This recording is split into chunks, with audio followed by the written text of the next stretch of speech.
Success is the only revenge. As you expand, they shrink into irrelevance. As you get louder, no one can hear them.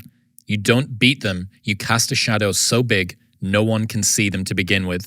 When people copy, they copy the wrong stuff because they don't know why it worked to begin with. And when it breaks, they don't know how to fix it because they didn't build it. So don't sweat it.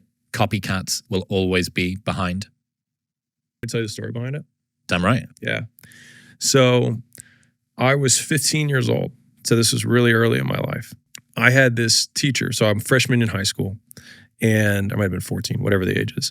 And I'm walking through the hhallway, and this teacher is like an admin of some kind, walks out of his office, and he's like, son. And I was like, I'm like, you're just in trouble. What am I going to do? And he's like, you work out? And I was like, no. He's like, why not? I was like, I don't know how. He's like, I'll show you. He's like, you got the genes. And so that teacher, Mr. Gibbons, ended up working out with me every day in high school and showed me how to work out. And he probably saw on some level that I was some angsty teenager that felt angry about whatever. And I, during our workout sessions, would be like, this guy said this to me, like, blah, blah, blah, or like this, whatever. And I was like, man, I'm going to come back at our 10-year reunion. And I was like, I'm going to show him. I was like, he's going to be working for me, like, blah, blah, blah, blah, right?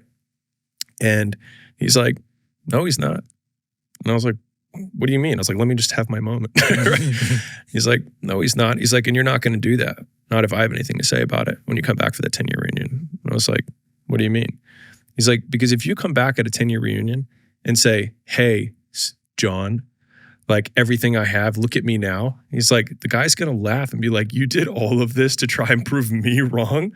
Man, I feel sorry for you. And when he said that, when he actually played out what my like revenge fantasy was in real life, I realized it looked stupid. Petty. Yeah. I looked like the beta in the fucking situation, Yeah. right? Yeah. And so he was like, the only thing that you can do is win so big that all of them constantly compare themselves to you. And then you'll forget they exist.